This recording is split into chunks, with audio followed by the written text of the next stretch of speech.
Welcome to Liberty and Grace, episode number 2 from West Virginia. I'm Chris Polk.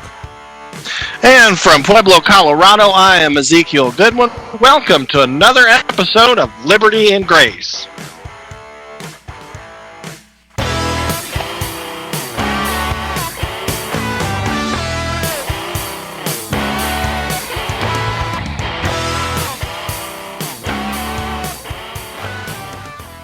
All right, here we go for episode number 2. Zeke, how you doing today, brother? Hey, man, I am doing awesome. How about you, Chris? Oh, not too bad. I had a busy week, and I actually need like a Xanax, a 15-hour nap, trying to make up for lost time. It was a rough week. I did like 2,800 miles and then 3 days at the church for a conference, and man, I could use a nap. Yeah, I hear you. So you're in Colorado going to where? Yeah, I'm delivering in Pueblo, and then I'm off to Seattle, Washington. Gotcha. Yeah, I had a few states this week: Michigan, Pennsylvania, Boston, Indianapolis. I've been all over the place. It's been a wild week, and now we're going to try to make some podcast gold if we get the opportunity. So let's do some house cleaning right quick. We would like for listeners to send us questions on Twitter, Facebook, or email. Our Twitter, love questions. Hit us up on the Twitter at Liberty and Grace. Our Facebook page, www.facebook.com/Liberty and Grace. And our email is libertygracepodcast@gmail.com. Also, if you do like the podcast and you get it off of iTunes, please rate and review on iTunes. That will help us for other people looking at it, also help us in the iTunes rankings. This episode, we are going to talk about morality. This is a big subject that hotly contested in especially American society, but I think in all societies. You have, if you're living in Iran, you have a religious structure there where, you're supposed to do all the right things at the right time and say the right things, or there are consequences. We're going to take an opportunity here through morality to introduce to you what in libertarian circles is called the non-aggression principle. Now, let me give you a little scenario that I encountered this week. I ran across a Facebook post, and I'm going to read the text of that here in a minute. And I posted it on my Facebook page, and there was a little bit of commenting back and forth. And the contention was that is morality subjective or objective? And so a friend of mine sent me a video from a guy named Kokul, Kokul, I believe is his name. He's from California, and he was speaking at a church that I used to go to here in West Virginia. So the subject was moral relativism, and so I watched this video and I listened to this guy talk. And but my friend said, I want you to watch this because I feel that you are falling prey to moral relativism. So I watched this guy's video, and I watched an hour and 40 minutes of this guy, and I really still don't have a clue what he was talking about. So that's what led this episode was originally just going to be about the non-aggression principle, but we kind of think that morality and the NAP kind of fall hand in hand with one another. Yeah, for a lot of Christians, morality is way, way up there, probably number one on their list of, I don't know what to call it, but their list of important things in life. Morality is one of them. The Bible, God, devotion to God. Morality kind of gets lumped in there with it, but what it boils down to is, how do I deal with my fellow man? How do I treat my fellow man? What do I expect from him? And a lot of this is actually laid out in the book of Exodus and the other Leviticus, all the rules that God lays out in those books, most of which are how to deal with your fellow man. Yeah, some of them are how to deal with you between you and God, but most of them are how to deal with your fellow man. And I think that's where the non-aggression principle comes into play Yeah. And in my opinion, it is moral. And we hope with the podcast to sort of portray that to you all, so you all will feel the same way. Yeah, I mean, morality. The dictionary definition of moral is concerned with the principles of right and wrong behavior and the goodness or badness of human character. So if morality is just the difference between right and wrong, then two people can have opposing views, because there are things that I would not personally do that I wouldn't feel good doing that some other person may think is perfectly acceptable, and vice versa. Someone else may think something is fine, and I'm going to say, well, no, that's not okay with me. The difference when it comes to respecting liberty is you can do whatever you want as long as you're not forcing me, coercing me, stealing from me. You're not taking my property away from me. So the non-aggression principle basically says that you can do whatever you want as long as you're not forcing or coercing someone else against their will to do something they don't want to do. So this Facebook post by a lady named Jessica, I will have the link in the show notes. I'm going to go ahead and read this real quick, and I think it'll pretty much give us all we need. She did an absolutely fantastic job writing this out. So yeah, it's good. So let's begin. For initiatory human interaction, reason has shown us that there is a, quote, basic universal morality that applies to all of it, and its litmus test is consent. Any further question of the morality of interaction is personal and therefore subjective, parentheses, perhaps relative. In other words, to violate consent is universally immoral. Once consent is reached, which necessarily implies that all parties to the interaction are capable of express informed consent, any question of the morality of the interaction is subjective. Example 1. A wants some of B's money. If B consents to this and A takes some of B's money, it is not immoral. If B does not consent to this and A takes some of B's money, it is immoral. This is the difference between sharing and theft. Example 2. A wants to fight B. If B consents to fighting A and they fight, it is not immoral. If B does not consent and A starts swinging anyway, it is immoral. This is the difference between a match, boxing, wrestling, what have you, and assault. Example 3. A wants to have sexual intercourse with B. If B consents and sexual intercourse occurs between them, it is not immoral. If B does not consent and sexual intercourse occurs, it is immoral. This is the difference between sex/lovemaking and rape. Now, I'm going to pause right here because I know a lot of people are going to say, well, the Bible says this, that, and the other about the morality of sexual intercourse, and that is true. Okay, the Bible has things to say. I love the line that Jamie used last time that Dr. Lynn Howes, that was speaking this weekend, also uses.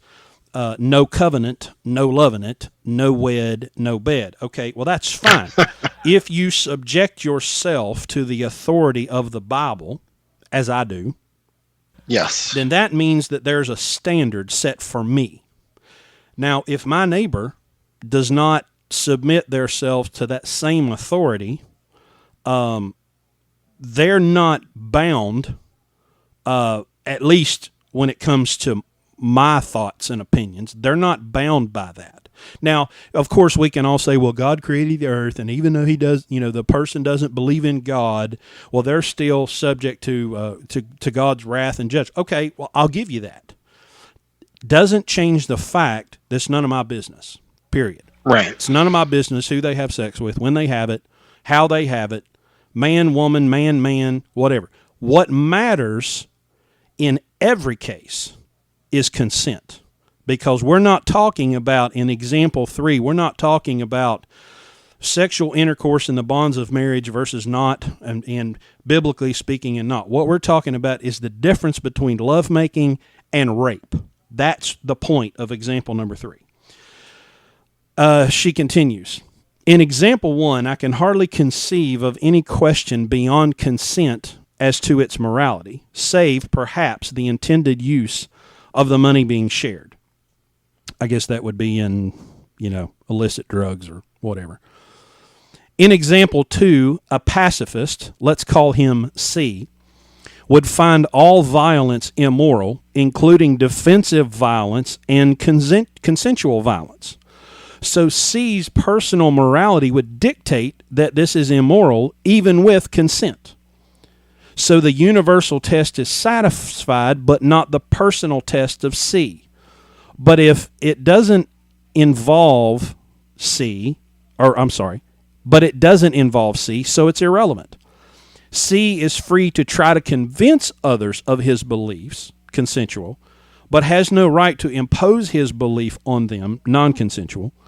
He does, however, have the right to live by his beliefs and not engage in or approve of any violence.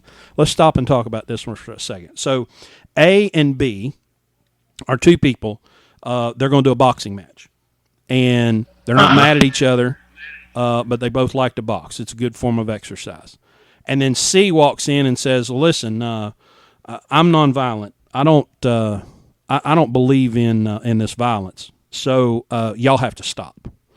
Well, what right does this third party have to interject themselves between these two consenting adults and say, "Oh no, you can't do that because I don't like it"? And this is a big problem that we've had, and most of the time, it's tied to, especially if it's coming from a religious perspective. Okay, well, you guys are fine with what you're doing, but I'm not, and I believe that God doesn't like it either, so I'm going to make you stop because I think God doesn't like what you're doing. And this is going to show up a little more as we begin to talk. But I'm my personal belief is, if A and B want to go beat the crap out of each other, y'all have at it. As long as you're not beating the crap out of me, I don't care. She continues, in example 3, suppose that A and B are both men. Example 3 was sexual intercourse. Uh-oh. Oh, here we go. Bring on the brimstone. Let's also suppose that C, the pacifist, is against homosexuality. So C would have a further test of morality to this interaction than just consent. For C, it would need to be consensual and opposite sex, and then it would satisfy the test of C's personal morality. So the test of universal morality is satisfied, but not the test of C's personal morality. But it doesn't involve C and is therefore irrelevant. C has the right to try to convince others of his beliefs, consensual, but does not have the right to impose them on others, non-consensual. He does, however, have the right to live by his beliefs and not engage in or approve of. That's important. Doesn't have to approve of it. Absolutely, yeah. Does not engage in or approve of sexual intercourse that fails his moral test. Consent is the one moral test that all interaction must pass. Any test beyond it, any test beyond it is personal. It varies from person to person and is therefore subjective. Failing the test of consent makes something universally immoral, regardless of whether or not the other questions as to morality are satisfied. So let's say I have used marijuana. I don't now because I don't have a personal moral objection to the use of marijuana, but I voluntarily entered into a contract with a company and told them I will not use these types of drugs. it's federal law, but I don't really care about federal law. But I have agreed that I will not use certain substances while in the employment of this company. That's moral. Because if using marijuana was more important, cocaine or heroin or whatever, if using a substance was more important to me than the contract, then I shouldn't enter into the contract. If I enter into the contract and then break it and breach it by using the substance that I promised I wouldn't, that would be immoral. But since, I voluntarily, nobody put a gun to my head and said, here, sign here, this is the truck you're going to drive and this is who you're going to drive it for. I operate in a completely free market environment, and have for 20 years as a truck driver. Now, I'm just going to go ahead and tell you, I have not always kept that agreement. 15 or 20 years ago, I didn't, so that was immoral. I never got caught, so I did not have an earthly consequence of that. But if I leave this company and I'm no longer under, or I leave the trucking industry and I'm no longer under that covenant, to use the word, then I'm free to put any substance in my body that I so choose. And it is not another person on this planet's business what substances I put in my body. You could almost flip that around, Chris, and go the other direction with it and say you sign a contract to do something that you consider immoral, rather than saying you sign a contract abstaining from it. What if you sign a contract to do something immoral that you personally feel is immoral and then break the contract in order to not do something you consider immoral? Isn't that just another sense of immorality on its own by breaking the contract? I guess so. But I guess if I had such a moral qualm about it, I shouldn't have done it in the first place. So, I kind of have a personal, I was talking about this with somebody at church this weekend. I said, look, if I agree to do something, and I always think about this in the context of, if you call me and say, hey, will you come help me move? And I say, sure. And then I go, I don't have any right to complain about how heavy the boxes are or how hot the weather is. I lose my right to complain at the minute I say, yeah, I'll help you. That means I should go do it with a good attitude. Now, this may or may not fit what you just asked, but in the case of the truck or the tow truck driver that refused to tow for the lady because of her Bernie Sanders sticker. Well, a friend of mine got after me pretty hot and heavy on the American Truck Driver Facebook page. It's his right. I said, it's absolutely his right. It's also my right to say that the guy's a jerk. And so he says, well, would you haul anything for anyone? And at first I was like, well, he's got me. But then I thought, I said, no. I said, yeah, I will haul anything for anyone as long as we both consent and agree to the terms of the deal. So as long as you have the ability to say no, right?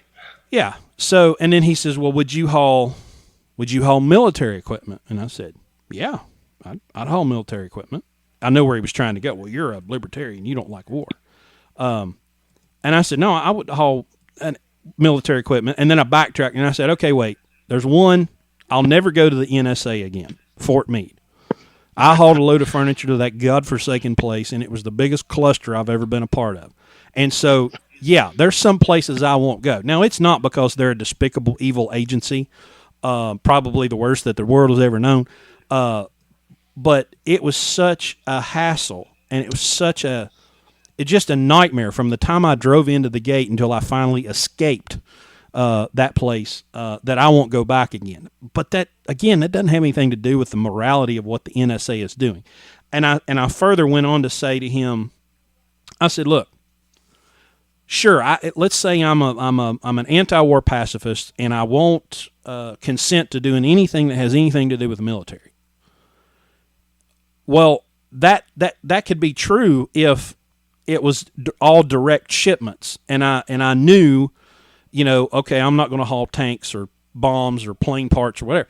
But what about all the indirect stuff? I mean, soldiers use toilet paper, and they eat food, and they drink water, and they sit on furniture. So, I mean, I would have to go so far to try to avoid that moral conflict if that was my thing.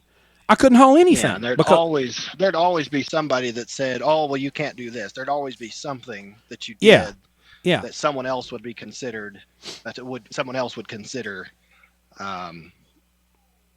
contributing to the machine or whatever. Yeah, I mean, and in the trucking industry, we've all hauled trade shows. Well, if somebody called me and said because here's the other thing, you have to think about how this works. Okay, in my business, in trucking. I look on the board and I see a load that pays great, and I call the agent and they say, oh, it's a trade show. Trade shows are where you go to a big convention center and you sit and wait for, about 9,000 hours. And then they finally load you up and you go and take it to a warehouse somewhere. Well, unless I go in and ask once I'm there, hey, what's the trade show? They could be sending me to load up Hillary Clinton from, a rally or, anyway, somebody could, okay, let's do it this way. The Satan worshipers are having a conference at the Jacob Javits Convention Center in New York City. Okay. Abomination. Yeah, so they're all worshiping, they're in there worshiping the devil, and they're, running around naked in the fire, and I show up to haul a trade show. Well, I have no idea it's the Satanists. So am I going to stomp my feet and throw a fit? I'm sure there's plenty of drivers that would. But most of the time, I'm not even going to know what's in the trailer. I'm not even going to have a clue. So, sorry for getting off on this tangent, but it still goes to morality. If I am so morally opposed to a person, place, or thing, well, then I shouldn't go there. But I'm also my time is also precious. I'm not going to spend every waking moment trying to make sure that everything that goes in my trailer is of some moral nature. I don't have time for that. It's just not. It's not practical and it's not reasonable. So you got anything else on that? No. Okay, let's have a look at our notes here. Okay, let's do these questions here. Can I take your property without your consent? No, that would violate the non-aggression principle. Okay, now what if I have a really good reason? Like, no. I violate the non-aggression principle. I have a bus. This reminds me. I'm in. God, this is probably 10 years ago. So I'm in Mississippi, and it's pouring the rain. So I'm probably somewhere down on I-55, and I'm going into a truck stop. And I mean, dude, it's like monsoon rain. So I get off the exit, and I get down to the stop sign, and I see this dude standing there waving his arms at me. Pouring rain. I mean, just you can't see 10 foot in front of the hood. And this dude is waving his arms. So I roll the window down, and he jumps up on the side of the truck, and he's crying. Of course, I don't know if he's really crying because he's soaking wet from head to toe. Man, I just need $5. I got a van full of Jerry's kids right around the corner, and I just need $5. And I'm like, Jerry's kids, really? You got a whole busload of Jerry's kids, and you need $5. And I don't remember if I gave me your money or not. Probably not. So let's just, I've got a busload of Jerry's kids and special needs children, and I need $100 to put gas in the bus. And so my only way of getting it is to come and take it out of your pocket without your consent. Can I have it? Sure, yeah. As long as I have the choice as long as I have the ability to say no. Okay.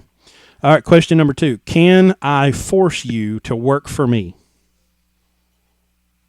No, that would be called slavery and would violate the NAP for short. I've always been fascinated I'm trying not to go off on a Walmart tangent here, but let's use Walmart as an example of people that act as though, and generally they're speaking of a third party, not talking about themselves. That someone is standing on a street corner minding their own business, and all of a sudden a Walmart van drives up, and a bunch of masked men with the little blue vests with the Walmart thing come up and throw them in the van and take them against their will and make them go work at Walmart against their will. I've just never seen that happen.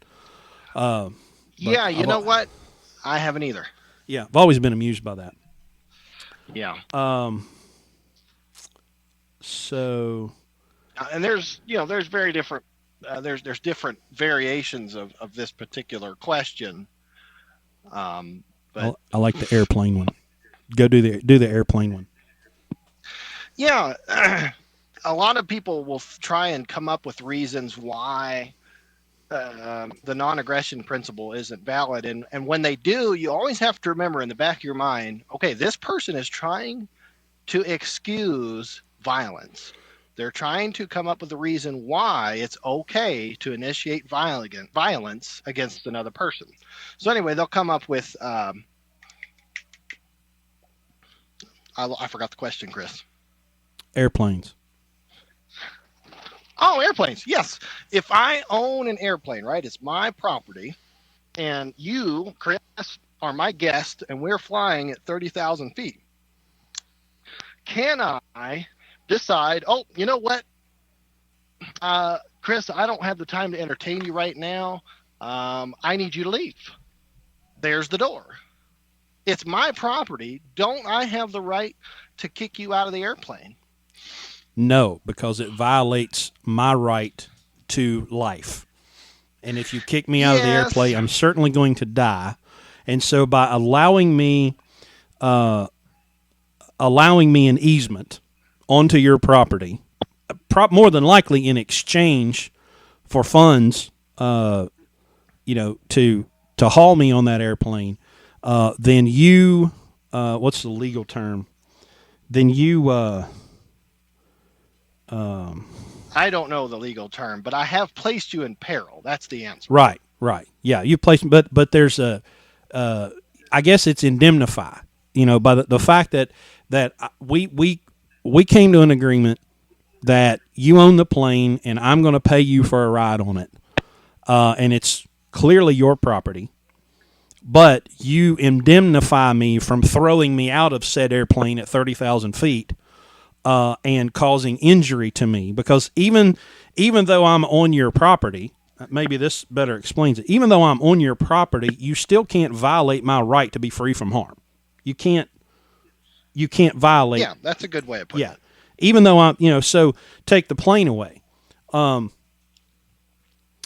You come to my house for do a repair. Had a guy come fix our washer this week. Mm-hmm. Okay, well, it's my property, my house, my washer, and he comes, and I've made an agreement with him that I'm going to pay him for services rendered. Well, I can't throw him out without paying him, because then I've violated consent, because, I let him into my property, but I also made an agreement with him, and in a compact, I made a covenant with him that says, okay, well, if you come here onto my property to fix my property, I'm going to exchange property with you, and I'm going to pay you for what you did and make us even. So the idea, which is so funny, which I guess it's not, because I never would have thought this way myself, because I was so indoctrinated with fear. But it's funny to see people, if you want to give them liberty, and then they say, oh, well, but if I have liberty, I'll get hurt. As if, now that you're a slave. You never get hurt. Yeah, no, I don't get hurt. No, the government doesn't steal my money. No, I don't. I can't get hit by a drunk driver. I can't, someone can't break into my house and shoot me or steal my stuff because, I'm a government slave. as if all of a sudden, if we got our utopian dream of an anarcho-capitalist society where there is no government, that all of a sudden there's going to be rioting in the streets and people are going to be kicking my door down. Well, no, because if there's no government, I'm going to have so many guns. Man, I'll have guns on remote-controlled triggers with those lasers, like in the movies, and and the free market will have developed facial recognition software. It's like, no, you don't belong here. Bang, and you're done. Now this is a good one, and I will probably have to refer you to someone smarter than me, probably Tom Woods. Uh-huh. Why do my children have a claim to my property? Now, I'd say I probably understand this. I just probably can't articulate it well. Why do my children have a claim to my property? I'm going to let you go first. Yeah, and I agree with you that Tom Woods did an excellent job explaining this. Actually, it might have been his friend Stephan Kinsella who explained this one. And he simplified it and said, all right, if you walk past a lake and you see somebody drowning in the lake, you probably don't have a legal obligation to save the guy. I mean, yeah, you could say, yeah, it's a moral thing. It's, I'm a Christian, I'm going to help the guy. But you don't have a legal obligation to pull him out of the water. But if you walk past the guy and push him into the lake, what have you done? This is just like the airplane. You have actually now caused him harm, danger, peril, distress, peril. He could die. So right. By pushing him into the water, you have taken on the responsibility. You have incurred the responsibility to help him. When you procreate and bring a child into the world, you have created a helpless, dependent human. All human life is sacred. We believe that. Most everybody on the planet believes that. All human life is sacred. So when you produce a child that is helpless, can't feed himself, for a certain length of time, until that child is able to stand on his own 2 feet, he is your responsibility. That's the way they explained it, and I actually agree with it. I think it's 100% right on. Okay, excellent. So, as a matter of fact, I found the smarter guy right next to me. Okay, so let's go back. Did we have another question to do, or do we want to hit some grace before? I moved a couple up, or were those the ones? Here's one. What about fraud? Okay. Does fraud violate the non-aggression principle? Of course, fraud you have to actually define. It's theft by trickery. Say okay. You have an automobile and you say, yeah, this is a 1967 Mustang Shelby GT500 Cobra Roush. That's probably not even a real car, but anyway, you say for $100. You were good until you said Roush, and then it kind of went away. But you were real good right there. For $100, you can have this smashing car with 10,000 horsepower. For $100, it's yours. Now, I'd probably be a fool to take that, but the point remains, at some point, whenever fraud is committed, something is promised for something else in exchange that doesn't hold up. No matter what it is, you claim you're selling something or giving something in exchange for something else. You get it, and it's a Cavalier, 1999, and it's missing four windows and whatnot. That is fraud. What you've done is you've lied to the person, let them believe you're getting something, but you're not. Now, no, you're not hitting the person. You didn't, hold them at gunpoint, but you did trick them, and in a way, you've robbed them. So, yes, fraud does violate the non-aggression principle. You just have to look at it a certain way. Right. Well, and it goes to exchange. Two people have to agree on the terms of any deal for it to be a moral exchange. Now, I was sitting here thinking while you're talking, have I ever been legitimately defrauded? And I can't really say. I mean, nothing sticks right out to me, so I'm guessing the answer is probably no. I mean, I've bought some cheap junk before, but it's like, when you spend $5 on something that comes from Hong Kong and it breaks, you haven't really been defrauded. You just bought some cheap junk. Well, you must have better street sense than me, because I've been defrauded many, many times. It's a terrible feeling. You have a sick feeling in your stomach, because you have two things, right? You're one, this has nothing to do with libertarianism, but I'll just explain the feeling. For one thing, yes, you're out that $20 or that $100 or whatever you spent, and that sucks. You're like, oh man, I lost that money. But number two, you also feel ashamed. You're like, I got took. I should have known better. Oh, I can't believe I got duped. So you feel doubly worse. You'd almost rather be robbed at gunpoint than be scammed out of something. Well, yeah.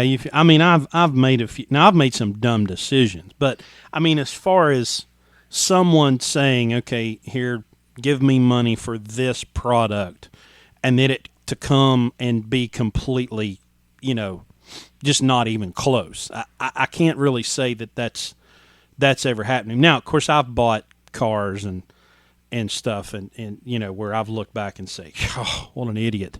What were you thinking?" But I don't really know that I've been technically defrauded. Where it's just open the box and it's something that's completely different. And then they say, "Oh no, that's exactly what I sent you," and I'm like, you're like, no, it wasn't. Well, here's a question. In a libertarian ideological society, so to speak, anarcho-capitalist society, is there a way to arbitrate or recompense against fraud? We know we can go to court now with, of course, we have this massive government and this court system, which most people agree is corrupt, but we can go now. We can sue and say, look, I understood I was buying X, I got Y, I want a refund, I want restitution. Is there a way to do that in a well, and I can refer you to a book called, wait for it, I've got synapses firing and trying to drop into gear here. The Market for Liberty. It's available on PDF if you just Google it. The Market for Liberty. It was written in the 1970s. Might have been 1970. But it was probably 40 years ago. And it really helped me because I would have, say 5 years ago, I would have been like, oh no, if we don't have the court system, if we don't have the government's protection, if we don't have these, if we don't have these entities around us, well, there's no protection. And then I read this book, and they did a really good job of saying, okay, well, no, there wouldn't be a government court system, but there would be an arbitration system. And when you start considering the things that the free market offers, okay, your phones and your unregulated products, it's not hard to see that a friend of mine is a left liberal, our friend Terry, and he posted Terry Shaw. he posted on his Facebook page the other day that he had ordered some part. He's big into flying drones now, and he had ordered some part. And it came wrong or broken or, anyway, he got right on the phone to the customer service, and they did just such a great and wonderful job and got it returned immediately. And my comment was, well, good thing you didn't buy it at the DMV, those damn evil capitalists and their excellent customer service. And he didn't respond. But it's not hard to see, but I think most people, conservative, Republican, Democrat, liberal, whatever, I mean, you can at least get them to admit that the government is the most wasteful and inefficient entity on the planet. I mean, they're just horrible. They're just terrible, terrible, terrible at everything they do. Well, if you can kind of tear yourself away from that protectionist mentality and say, okay, well, what if the courts were private? What if there were arbitrators instead of judges, and everything went to consent? What's the universal morality that everybody can agree on. Okay, well that's consent and non-aggression. Well, he told me he was going to do one thing and he did something else. Okay, well, guilty. Judgment in favor of the plaintiff. Whereas the government system can't operate unless it has that law. Well, if the law says what the wrong that was done to you was okay, that was legal, well, you've got no recourse. And I've watched people now over the last 6 or 7 years. Why aren't the bankers in jail? After the 2008, 2009 crisis. Why aren't the bankers in jail? I said, it's easy, because what they did was legal. They did exactly what the government told them to. Why are you so shocked that they're not in jail for not doing something illegal? Was what they did stupid? Yes. Was it foolish? Yes. Was it fraudulent? Yes. It was all these bad and terrible things. The one thing it wasn't illegal. It was done by the book. And then when it hits the fan and everything blows up, who's the first people to go on TV and say, well, we're going to have to pass a new law? I'm like, well, how'd the last one work out for you? It sure didn't. But so y'all go ahead and pass another one, see how that works out for you. Government is the last one to get blamed. It's always someone else. Well, and I love I don't have it right in front of me, so I'm going to have to paraphrase.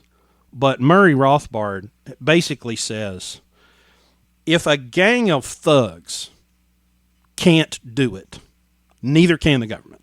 So if a gang of thugs can't kick your door down and take your stuff, then neither can the government. That's a really good rule of thumb. If a bunch of people collude together and decide they're going to take 30% of my income, well, neither can the government. If a gang of thugs can't come and take my children away, then neither can the government. If you can think about them as a gang of thugs, the bad man that you see on the television in the over dramatic movie, then if they can't have your stuff, then neither can the government. And it doesn't matter how noble their cause is. And the number of times that people knowing that I'm a man of faith, I'll oppose some ridiculous government social welfare program. I can't believe you're supposed to be a man of faith. You're supposed to be a Christian. Yeah, and I'm not a sucker, though. That's the difference. Yeah. I'm not a sucker that's going to either give away my money or most usually somebody else's money. It's so much easier to just, think about, wow, there's a person in need. Turn around and go grab, steal somebody's wallet and empty it out and say, here, person in need, I took care of you. No, you didn't. You just stole from that guy. Yeah. You just violated his right to private property and stole from him. I don't care what you did with it. What you just did was wrong. Yeah. All right. Well, let's touch on grace for a minute, because that's where, that liberty and grace is what we want to tie together here. So we've got a scripture. Let's start with our scripture. Yeah. Matthew 7:12. Matthew 7:12 is our scripture for this podcast. Therefore, all things whatsoever ye would that men should do to you, do ye even so to them. For this is the law and the prophets. Do unto others Jesus. As you would have them do unto you. The golden rule. Sounds a lot like the non-aggression principle. The first time I heard Ron Paul drop that in a foreign policy speech, I about choked, But how simple, how much simpler on foreign policy. I'm not going to get off on a tangent here, but I'm just going to say. That's a podcast coming up. Yeah, how much simpler can it get than to say, do unto others like you would have them do unto you, okay? So if you don't want bombs falling out of the sky, it's just a pretty safe bet. Maybe you shouldn't drop bombs out of the sky on other people. And I'll leave that there because, we'll get off on a tangent. Now, did you look up a quote of the day for us? Well, Murray Rothbard, I gave you a quote of the day. We'll just count Murray that. Rothbard there. I'll put a Tom Woods episode in the show notes. Any closing thoughts? Yes, the closing thought is you can be a Christian and a libertarian. You can be someone who loves God, loves the Bible, loves people, and still be a libertarian. Libertarians, they get a bad name saying every man for themselves. They don't care about anybody else. That's not the way I see it. The more I learn about it, the more I study the Bible, the more I see the two go hand in hand. Hey, God cares about people too, but he wants people to be free to make their own choices, to make their own mistakes, to learn from their mistakes. That's what libertarianism is all about. I think they go hand in hand. Absolutely. I think you've done well. The point here is there universal morality? Yes, I believe there is. Is that universal morality technically tied to the Bible? I think you can say yes, if you are a Christian and you have a biblical worldview. Well, it's very easy to observe things around you and say, well, of course, the Bible says right here, okay? What we've got to be careful of, and we need to be respectful and courteous to people of other faiths, nations, societies, is that universal morality, which we've decided here is consent. That needs to be the basis through which we judge other people or judge the interactions that we have with other people. Consent versus non-consent. If you always honor consent, well, you got no problem. So I'd say that is the end, and we will call this an episode for today. We will be back with another episode. We're going to cover some foreign policy. We're going to cover economics, and then we'll start having some real fun and just covering topics as they come up in the day. So that's it for episode number 2 of Liberty and Grace. We'll see you next time.